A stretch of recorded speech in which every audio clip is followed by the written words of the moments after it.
Did you know that just 15 minutes of the right exercises each day could be the difference between enjoying your golden years with energy and independence, or struggling with everyday tasks like climbing stairs or playing with your grandchildren? Here's something most doctors won't tell you. It's not about doing more exercise after 60, it's about doing the right exercises. And today, I'm going to show you 5 simple movements that can help you maintain your strength, balance, and independence well into your 80s and beyond. And the best part? You can do them anytime, anywhere, without using any expensive equipment. So let's dive in. Exercise number 1, squats. The first essential exercise is the squat. And before you say, I can't do squats, hear me out, because I'm going to show you how to do them safely at any fitness level. Why squats? Simple. Every time you stand up from a chair, get out of bed, or pick something up from the floor, you're essentially doing a squat. This movement is fundamental to independent living. Squats strengthen your quadriceps, hamstrings, glutes, and core, all of which are essential for preventing falls and maintaining mobility. Here's how to do a squat. Stand with your feet shoulder width apart, toes pointing slightly outward. Keep a chair in front of you for support if needed. Engage your core by pulling your belly button toward your spine. Now imagine you're sitting back into a chair. Push your hips back first, then bend your knees. Keep your chest up and your weight in your heels. Go down only as far as comfortable, ideally until your thighs are parallel to the ground. But even a few inches counts. Then, press through your heels to stand back up, squeezing your glutes at the top. If you're a beginner or have balance concerns, start with chair squats. Simply practice sitting down and standing up from a chair without using your hands. Focus on controlled movement both ways. As you get stronger, try hovering just above the chair before standing back up. If standard squats feel too easy, try holding light weights at your sides or at your chest, or slow down the movement, taking 3 seconds to lower and 3 seconds to rise. Start with 8 to 10 repetitions. As you build strength, work up to 15 repetitions. Do 2 to 3 sets with a short rest in between. Exercise number 2, glute bridge. Our next exercise, the glute bridge, might just become your new favorite because it's done lying down, yet it's incredibly powerful for your overall health. Your glutes are the largest muscle group in your body, and they're essential for walking, climbing stairs, and maintaining good posture. Weak glutes are one of the leading causes of lower back pain and hip problems in seniors. The glute bridge specifically targets these muscles while also strengthening your lower back and core. How to perform a glute bridge? Lie on your back on a comfortable mat or carpet.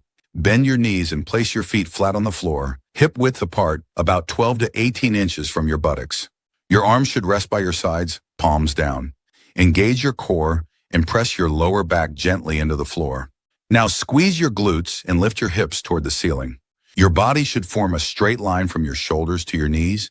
Hold at the top for 2 to 3 seconds, really squeezing those glutes. Then slowly lower back down with control. Beginners can start with smaller lifts, raising the hips just a few inches off the ground. You can also place your feet closer to your body for an easier version. If you want more support, try placing a pillow under your head and shoulders. For advanced exercisers, try a single-leg glute bridge by extending one leg straight while lifting your hips, or place a weight on your lower abdomen for added resistance. You can also hold the top position for 10 seconds for an extra challenge. Aim for 2 to 3 sets of 10 to 12 repetitions, and gradually build up to 15 to 20 as you get stronger. Exercise number 3, wall push-ups.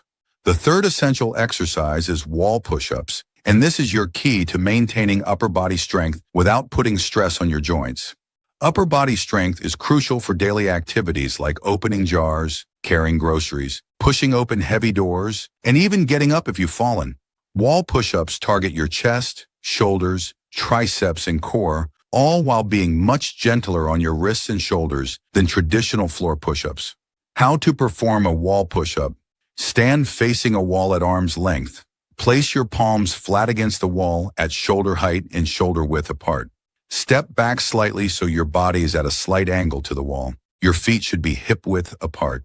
Engage your core and keep your body in a straight line from head to heels. Slowly bend your elbows and lean toward the wall, keeping your elbows at about a 45-degree angle from your body.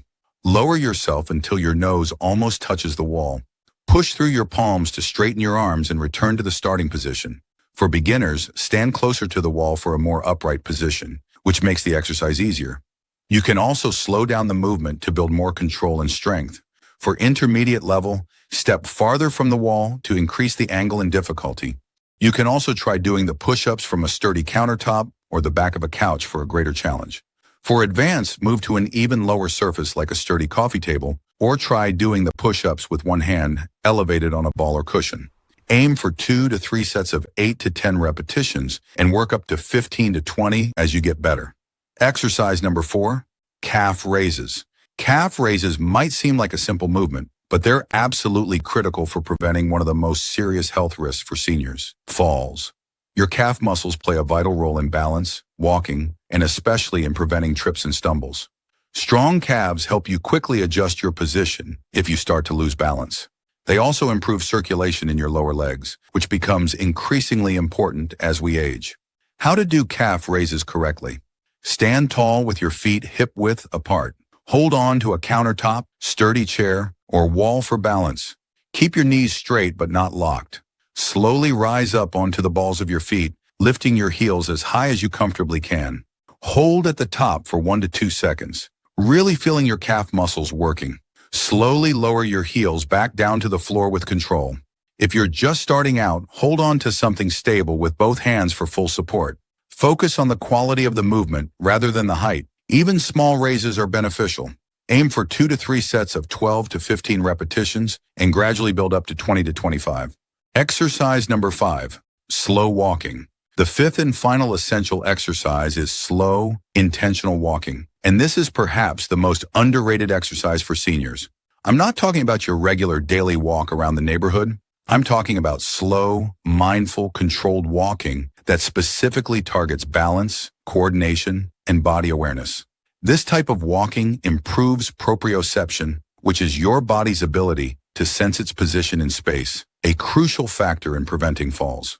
Here's how to practice slow walking. Find a clear, safe space in your home or a hallway where you can walk in a straight line.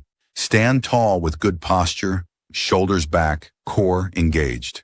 Begin walking very slowly, much slower than your normal pace. As you step, pay attention to how your weight shifts from heel to toe. Lift each foot completely off the ground with each step. Focus on placing each foot deliberately and maintaining your balance through the entire movement. Walk for 1 to 2 minutes in one direction, turn carefully, and walk back. Beginners should start by walking next to a wall or countertop for support if needed. Focus simply on slowing down your pace and maintaining steady balance. For intermediate level, try walking in a straight line, placing one foot directly in front of the other like a tightrope walker. You can also practice walking on different surfaces like carpet, tile, grass, or even sand if available. Aim for 5 to 10 minutes of slow walking practice daily. This can be broken into shorter sessions throughout the day. Regular slow walking practice has been shown in studies to significantly reduce fall risk, improve confidence in movement, and even help with anxiety by promoting mindfulness. Now that you know all 5 exercises, let's talk about putting them together into a daily routine. Your complete daily routine should take about 15 to 20 minutes. Here's how to structure it. Start with slow walking as your warm-up, 2 to 3 minutes. Then move through the exercises in this order: squats, glute bridges, wall push-ups, and calf raises. Finish with another 2 to 3 minutes of slow walking as your cool down. For each exercise, remember to start with the easier modifications and progress gradually. It's better to do the exercises consistently at an easier level than to push too hard and risk injury or burnout. Some muscle soreness is normal when starting a new routine, but sharp pain is not. If something doesn't feel right, stop and consult with your doctor or physical therapist. Consistency is more important than intensity. Doing these 5 exercises every day at a comfortable level will give you far better results than doing an intense workout once a week. If you found this video helpful, do me a favor. Hit that like button and subscribe to the channel for more valuable fitness content. Remember, age is just a number. With the right movements, you can stay strong, balanced, and independent for years to come. See you in the next video.